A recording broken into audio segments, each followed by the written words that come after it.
I came home to an empty apartment, not just cleared out, sold. The locks had been changed, a new name was on the mailbox, and a woman I had never met in my life opened the door and told me this was her place now. I stood in the hallway of the building I had bought with 5 years of savings and 2 years of overtime shifts, and I could not make my mouth move. The feeling was not anger at first. It was something colder than that, something that sits in your chest and does not move. And then my phone buzzed. It was my sister. The message said only 3 words: "We needed to." That was when my hands started shaking, because I already knew. My mother and my sister had done this while I was 6,000 miles away helping a family I loved. They had taken the one thing I built entirely by myself, the one thing that had my name and only my name on the deed, and they had sold it. What I did not know yet, standing in that hallway with my suitcase still in my hand, was that they had made a mistake so large it could not be walked back, and I was no longer the version of Ackles who would let that go quietly. Before we go any further, I want to ask you something real. If you came home and discovered that the 2 people who raised you and grew up with you had sold your property without your knowledge or permission, what would your first move be?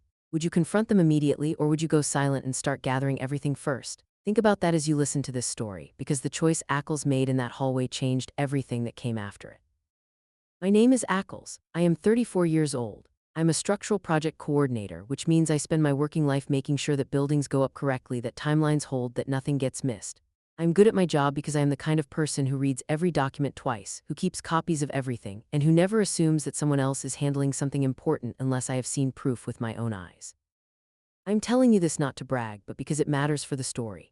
It matters that I am someone who pays attention to details. It matters that I am someone who keeps records. And it matters that for most of my life, that careful, attentive, thorough version of me completely disappeared the moment I walked into my family's house. Because the moment I was around my mother and my sister Dina, I became a completely different person. I became the one who did not ask questions. The one who did not push back. The one who smiled through things that should have made her walk out the door years earlier. I grew up in a house where love was distributed unevenly and everyone knew it. My mother, Vivienne, was not a cruel woman in the obvious sense. She was not someone who screamed or hit. She was someone who made her preferences quietly clear every single day until you just accepted them as permanent weather. My sister Dina was 3 years younger than me, and from the time Dina could walk, she was the centerpiece of our household. Dina had big, expressive eyes and a way of crying that made my mother drop everything. Dina had opinions that were immediately treated as needs. Dina had wants that became our family's schedule, and I had a function. My function was to be steady. My function was to be capable. My function was to need very little so that Dina could need a great deal. I do not say this with bitterness today, though it took me a very long time to stop carrying that bitterness silently. I say it because it is the foundation without which nothing else in this story makes sense. You cannot understand what my mother and sister did to me unless you understand that they had been practicing a smaller version of it my entire life. Every time my needs were set aside. Every time my accomplishment was acknowledged briefly, and then the conversation returned to Dina. Every time I covered a bill because Dina was short, or rearranged my schedule because Dina had something important, or smiled at a family gathering while my mother told the room a story about Dina's latest achievement. I was practice. I was rehearsal for what they eventually did. I saved for 7 years to buy my apartment. 7 years of working full-time, eating lunch at my desk, skipping vacations, taking on weekend consulting work when I could find it. My apartment was not a grand thing. It was 900 square feet in a mid-rise building about 20 minutes from the city center. 2 bedrooms, 1 bathroom, a kitchen with a window that got afternoon light. To most people it would look ordinary. To me it was everything. It was the first thing I had ever owned that could not be taken from me at someone else's whim. When I signed the papers and held that deed in my hands, I stood in the empty apartment for 10 minutes before I did anything else. I just stood there and breathed. I had been waiting for that feeling for most of my adult life. My mother came to see the apartment. Our tea met once. She walked through it, stood in the kitchen, looked at the afternoon light, and said that it was smaller than she expected. She asked if I had gotten a good price or if I had overpaid. I told her I had done my research. She nodded in the way that mothers sometimes nod when they are not fully listening. Then she asked if I had spoken to Dina lately because Dina was going through something. I said I had not. She said I should call her. And that was the entirety of the conversation about the thing I had worked for 7 years to buy. Dina's relationship with my apartment was different from my mother's. Dina came over often. Dina had keys because she had asked for them during a period when she was having issues with her lease and might need a place to stay. I gave her the keys because I trusted her and because saying no to Dina had always felt like picking a fight I would lose slowly over the next several weeks. Dina never ended up needing the spare apartment, but she kept the keys. She visited. She brought her friends sometimes. She left things there when it was convenient. I told myself this was fine. I told myself this was what family meant. 14 months ago, I was offered a job on a structural assessment project in Honduras. A non-governmental organization was working in a coastal area that had experienced significant storm damage, and they needed someone with my specific set of skills to evaluate several buildings and help coordinate repair prioritization. It was 6 months of field work. It was also the most meaningful professional opportunity I had ever been given. I almost turned it down. Not because of my mother or Dina, though they both made it clear they found my going inconvenient. I almost turned it down because leaving my apartment for 6 months felt strange. But I went, because it was my life and I was allowed to make choices with it. Before I left, I had a clear plan for the apartment. I was not renting it out, I was not subletting it. I spoke to my building manager, a quiet and precise man named Mr. Fortunato, and I told him I would be abroad for approximately 6 months and that no one had permission to access my unit except building maintenance in the case of a true emergency. I changed the code on my keypad lock to something new and did not share it with anyone. I told Dina that I was reclaiming the spare key because I did not want any liability issues while I was away. She was irritated but handed it over. I kept the lease documentation, my deed, my insurance papers, and all relevant property documents in a locked file at my office with my work colleague Priscilla, who I trusted completely. I thought I had handled everything. What I did not account for, because I genuinely did not believe it was possible, was that my mother and my sister would find a way around all of it. The first 3 months in Honduras were the most grounding of my life. I was working 14-hour days in difficult conditions with a team of people who were focused entirely on helping communities recover from genuine disaster. My phone service was limited. My email access was irregular. I checked in with Priscilla every couple of weeks. I called my mother once a month. She was brief on the phone and often said she was busy. Dina sent me occasional messages that ranged from cheerful to quietly complaining depending on her mood. I did not think anything was wrong. I was not looking for signs. I was focused on the work in front of me. The trouble, I would later learn, began in the second month of my absence. My mother, according to what I eventually pieced together through documents and conversations, had told a neighbor in my building that she was my emergency contact and that she needed access to my apartment to check on a possible water issue. She had done this confidently, using the tone that Vivienne always used when she wanted people to cooperate, the tone that said this is a reasonable request and you are making it complicated by hesitating. The building staff, without contacting me, without verifying anything, let her in. This was the first breach. Once she had been inside, she had assessed the contents. My furniture, my electronics, my files, my paperwork on the kitchen counter that I had not taken with me, including some preliminary utility correspondence that still had my apartment address and unit number printed clearly at the top. The second breach came from Dina, who had not returned the key when I asked her to. The key I believed was back in my possession was a copy. Dina had made a copy before she handed the original back to me. She had held on to it without telling me, and when my mother needed to return to the apartment to photograph it, Dina's copied key was how they got back inside. I do not know exactly when the decision was made. I do not know if it was my mother's idea or Dina's idea, or if they came to it together the way they came to most things in those long kitchen conversations I was never invited to be part of. What I know is that sometime in the third month of my absence, they contacted a real estate agent. They presented themselves as having authority over the property. The agent later would claim she had asked for documentation. What she received was a notarized letter that my mother had somehow obtained through a contact she had in a documentation office. A letter that misrepresented the situation in ways that a thorough professional should have questioned but did not. The apartment was listed quietly. It was sold quickly. The buyer paid a price that was below my property's value but not so far below it as to seem suspicious. The transaction was processed. A deed transfer was filed, and by the time I was preparing to come home, someone else legally held a document claiming they owned my apartment. When I landed at the airport, I was exhausted and happy in the bone-deep way that comes from having done real and useful work. I took a cab from the airport. I was looking forward to my own shower and my own bed. I was looking forward to the afternoon light in my kitchen. The cab pulled up to my building and I walked through the lobby with my suitcase and I took the elevator to my floor and I stood in front of my door and my code did not work. I entered it again. Nothing. I noticed the small nameplate beside the door, the nameplate I had left blank because I never bothered putting my name on it. It now had a name on it. A name I did not recognize. I stood there for a long moment. My brain was doing that thing that brains do when the situation is too strange to process immediately, scanning for alternate explanations, telling itself there must be a reasonable answer.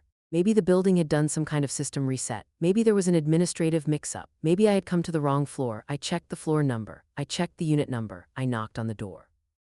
The woman who answered was around 40, wearing a bathrobe, and she had the immediate defensive posture of someone who had been told to expect possible confrontation.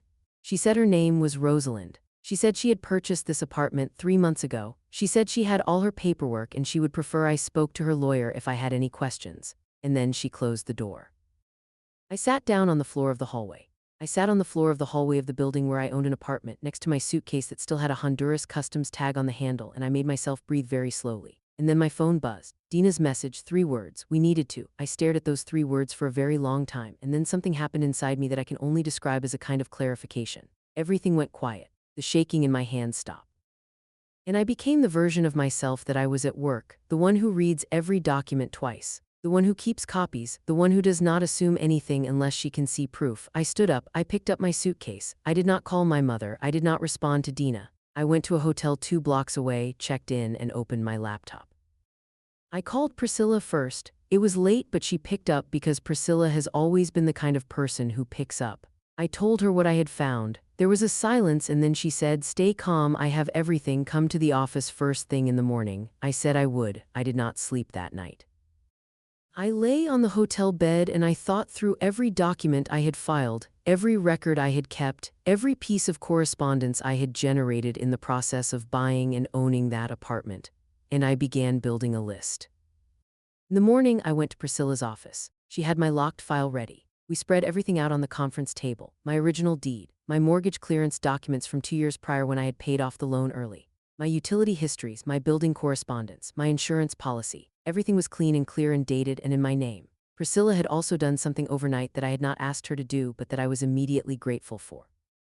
She had called a property attorney she knew, a woman named Sandra Osai, and told her the situation in general terms. Sandra was available to meet us that afternoon. Sandra Osai was the kind of attorney who did not react dramatically to things. She listened to everything I told her, looked at the documents I had brought, asked me a series of precise questions, and then she told me what had happened in legal terms. What my mother and sister had done was not just wrong in the emotional sense. It was fraud. Specifically, it was real estate fraud. They had misrepresented their authority over a property they did not own, facilitated a fraudulent transfer of deed, and the transaction, regardless of whether the buyer was innocent, could be challenged and reversed. The buyer, Rosalind, was what Sandra called a good fi. Purchaser, meaning she had purchased without knowledge of the fraud. This made the situation more complex but not impossible. Sandra told me there were 2 tracks. The first was a civil track pursuing the reversal of the fraudulent deed transfer and recovering damages. The second was a criminal track, which she said was my right to pursue and which could result in charges against my mother and Dina for fraud, forgery, and potentially conspiracy. She asked me how I wanted to proceed. I told her I needed 24 hours. She said she understood. She told me to not contact my mother or sister yet, to not post anything publicly, and to not discuss this with anyone who might relay information to them. I said I understood. I spent those 24 hours alone, not frozen, not crying, thinking. The thing about discovering that your mother and sister have committed fraud against you is that it does not feel like a surprise in the way that shocks should feel like surprises. It felt like the final shape of something I had been watching for my entire life. Every small dismissal, every time my property was treated as family property, every time my boundaries were treated as rudeness. Every time my careful, worked-for independence was viewed as selfishness. This was the outcome of all of that. They had looked at the thing that was most entirely mine and they had decided it was available to them. I thought about why they had done it, not in the sense of making excuses for them, but in the clear-eyed sense of understanding the mechanics. Dina, I would learn later, had been in a financial situation she had not told me about. She had debts. She had a failed business venture involving a clothing line that she had not mentioned to anyone because admitting failure was not something Dina did easily. She had apparently been counting on a solution for months. And when I went to Honduras and left what she saw as a standing asset, she and my mother had arrived at a conclusion that I suspect neither of them examined too closely in terms of its ethics or its legality. They had needed money. My apartment had seemed like the answer. They had told themselves some version of a story in which this was acceptable. That story, whatever it was about to encounter reality. I called Sandra back after 24 hours. I told her I wanted to pursue both tracks. I told her to begin the civil process immediately to challenge the deed transfer and protect my claim to the property.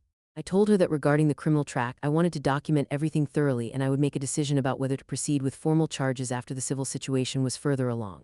Sandra said that was a measured approach. She began to work. The first thing Sandra did was send a formal legal notice to the real estate agent who had processed the sale, demanding all documentation related to the transaction. The second thing she did was file a notice of fraudulent transfer with the County Property Records Office, which created a legal flag on the property deed that immediately complicated Rosalind's full possession of the apartment. The third thing she did was contact Rosalind's attorney directly to explain the situation and to establish communication between legal parties.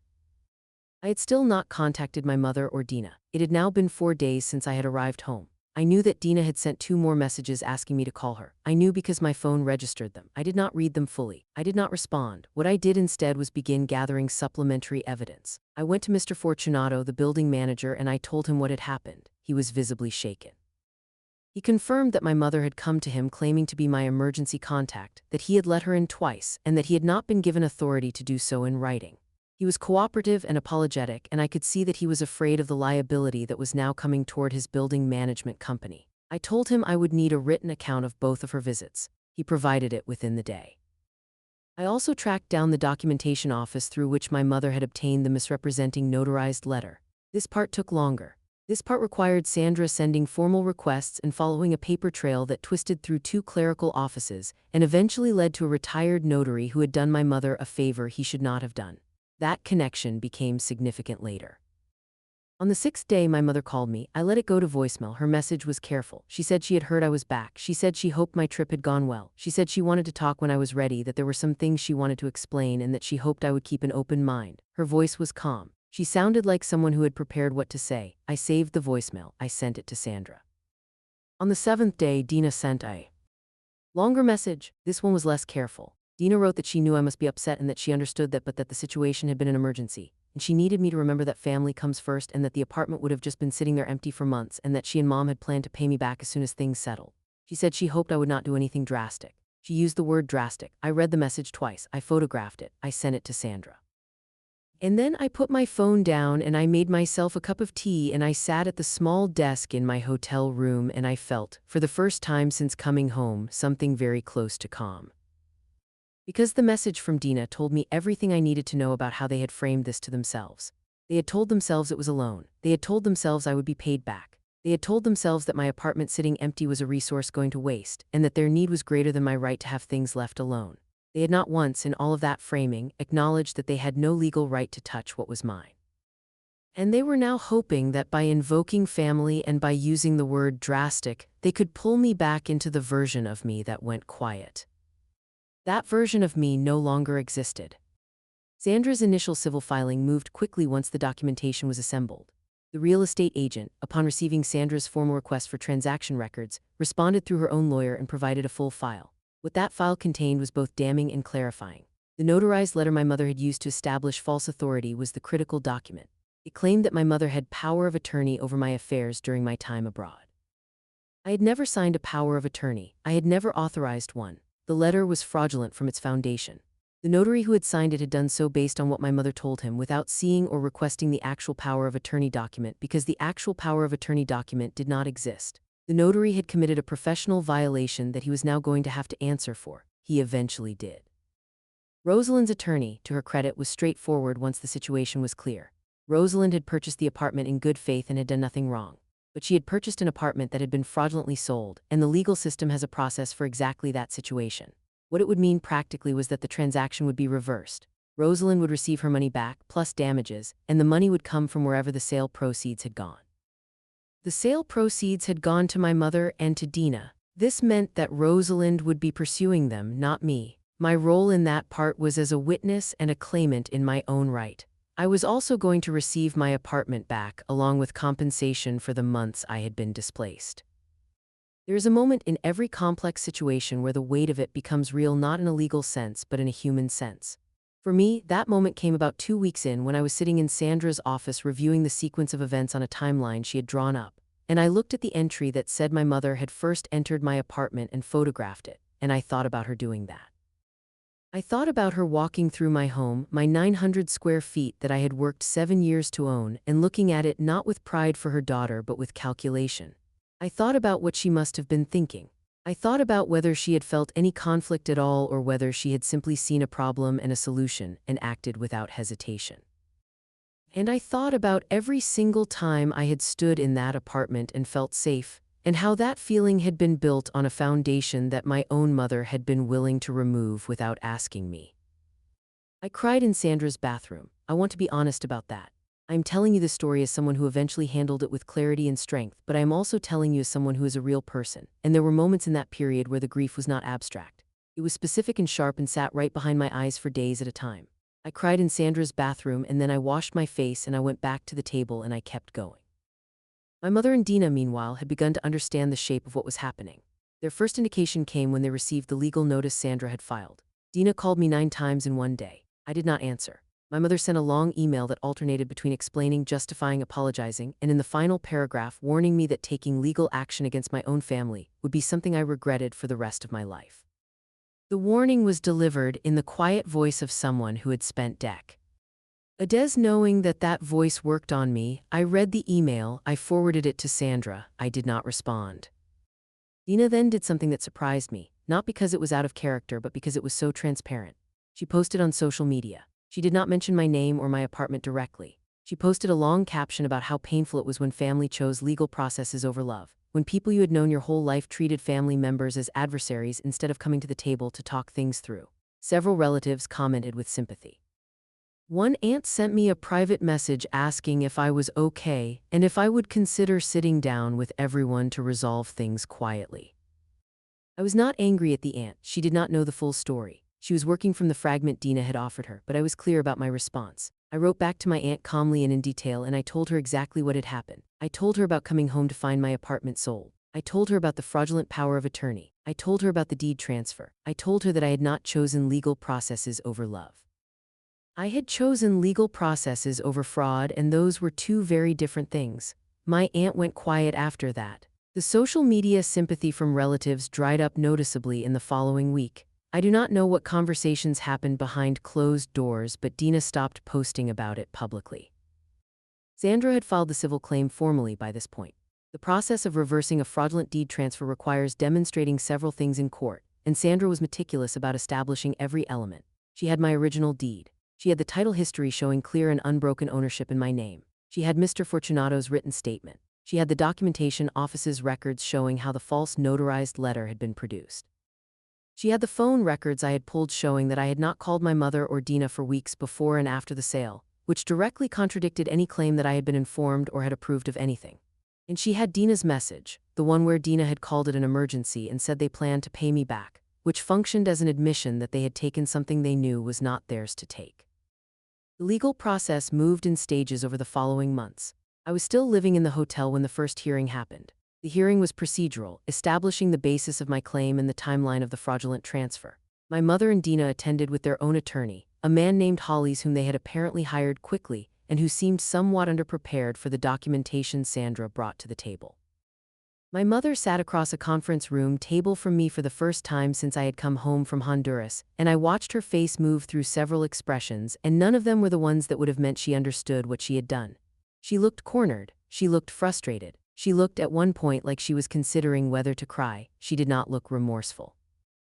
Dina would not look at me directly for most of the hearing. She sat beside my mother with her hands folded and her jaw tight, and she stared at the table or at her attorney or at the wall behind Sandra's head. At one point our eyes met briefly. I held my gaze steady. She looked away first. The civil case went in my favor on its primary question.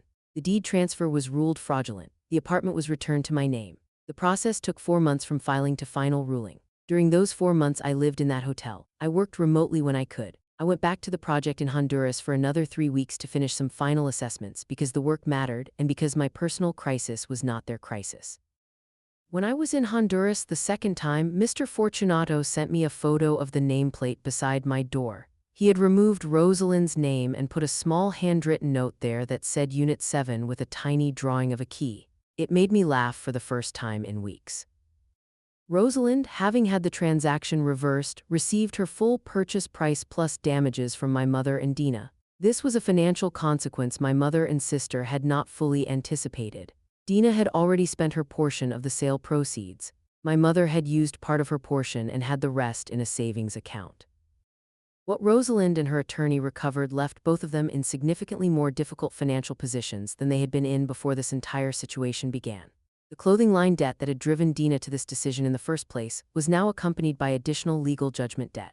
She was in a worse position than before she had sold my apartment. The math of what they had done had not worked out the way they had imagined. There was still the criminal question. As to resolve, Sandra had preserved that track carefully throughout the civil process. When the civil ruling came through, she sat with me and we had a long conversation about what pursuing criminal charges would mean practically and personally. It would mean formal prosecution. It would mean my mother and Dina facing potential fraud and forgery charges. It would mean a more public process. It would mean years of my life tangled in a legal system I had already spent months inside. Sandra was not pushing me in either direction. She laid out the reality cleanly and let me decide. I made the decision that surprised most people who knew the situation. I did not pursue the criminal charges. I want to be clear about why, because I have thought about it carefully and I stand by my reasoning. I chose not to pursue them not because I forgave what my mother and Dina had done. I did not and do not use that word to describe where I am with them. I chose not to pursue them because what I needed was my apartment back, my financial damages covered, and my life returned to the trajectory it had been on before they interfered with it. The criminal track would have extended the period of my life being defined by this situation. It would have consumed years. It would have put me at the center of a legal proceeding as a witness and victim simultaneously. I was not willing to spend more of my life inside this story. I had things I wanted to do. What I did pursue, with Sandra's help, was a civil protection order that established clearly in legal documentation that my mother and Dina were to have no contact with any of my property, no access to any documentation related to my finances or holdings, and no ability to represent themselves in any capacity related to my affairs. It was not a restraining order in the criminal sense. It was a civil boundary with legal teeth. Violating it would have immediate legal consequences. Sandra said it was as clean a line as she could draw. I told her to draw it. I moved back into my apartment on a Tuesday. I had been gone for what was, counting the original Honduras trip plus the hotel months, close to 10 months total. I walked in through the door with a box of things I had been keeping in the hotel room, and I stood in the entrance and looked at the afternoon light in the kitchen, and it was still there. The light had not changed. The apartment smelled slightly of someone else's life. Rosalind had lived there for several months, and her presence was still faintly in the air, a mixture of a different cleaning product and something floral I could not identify. I opened every window. I let the outside air come through, and I began to make it mine again. There are things I want to tell you about what happened to my relationship with my mother and Dina after all of this settled legally. I will tell them plainly. My mother called me once after the civil ruling was finalized. She said she wanted me to know that she still loved me and that she hoped I knew they had never meant to hurt me permanently, that they had thought it would be resolved before I came home. She said the words, "I hope you can find a way to move forward." I listened. I said, "Thank you for calling."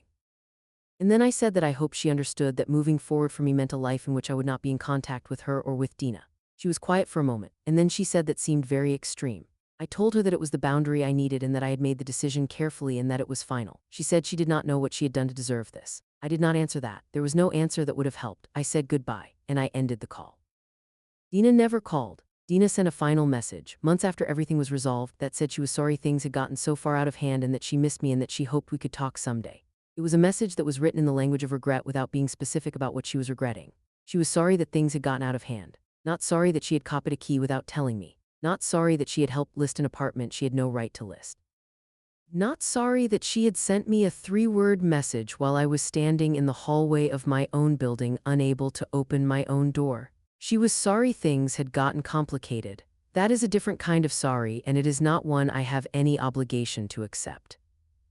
I want to tell you what I learned from this. I want to tell you what I carry with me out of it. Not the anger, though the anger existed. Not the grief, though the grief was real. What I carry is this. The clearest version of me has always been the version that exists when I am away from people who need me to be smaller than I am. I have always been more capable, more clear, more accurate, and more true to myself when I am not trying to manage how my mother sees me or how Dina feels about what I have. The months I spent in Honduras before I came home to that empty hallway were 6 months in which I woke up every day and was entirely and fully myself. I was good at my job. I was present with the people I was helping. I was not managing anyone's feelings about my success or my apartment or my choices. And I want more of that. I want the rest of my life to contain more of that. Priscilla has become one of my closest friends in the aftermath of all this. She showed up in a way that I had not expected and that I will not forget. The building manager, Mr. Fortunato, made changes to the building's access protocols after everything that happened. Changes that actually protect other residents better than they were protected before. Sandra Osei sent me a note after the ruling came through that said she hoped I never needed her again, but that if I did, she would be there. I have that note on the shelf in my apartment, next to the window where the afternoon light comes in. My apartment is mine. I have repainted 2 of the walls because I wanted to and because I could. I have a new houseplant on the kitchen counter, a large leafy thing that is aggressively healthy in a way I find quietly satisfying. I put my name on the mailbox finally, because there was a time when I thought leaving the nameplate blank meant no one could find me, and now I understand that the answer was never hiding. The answer was knowing clearly what was mine and being willing to stand in the hallway and not move. I think about the version of me who gave Dina a spare key because saying no felt like picking a fight. I think about her with kindness and without contempt because she was doing what she knew how to do. But I do not miss her. I am not her anymore. The woman who stands in this apartment now with the afternoon light and the aggressively healthy plant and the name on the mailbox knows something the earlier version of her spent years avoiding. She knows that the people who love you without conditions are not the people who become upset when you have boundaries. The people who love you without conditions are the ones who show up when everything falls apart and help you put it back together. Everything else is just a different arrangement of the same old story, and I am no longer available to play my part in it. If this story found you today, I want to ask you something before you go. Have you ever given someone access to something important, not because you trusted them fully, but because saying no felt like too much of a fight? Have you ever let someone treat your hard work as a shared resource, not because they earned that access, but because setting a boundary felt like choosing conflict over peace? If yes, I want you to sit with this question. What would change in your life if you started treating your boundaries not as walls that keep people out, but as the truest version of what you value and who you are? Leave your answer in the comments. I read every single one.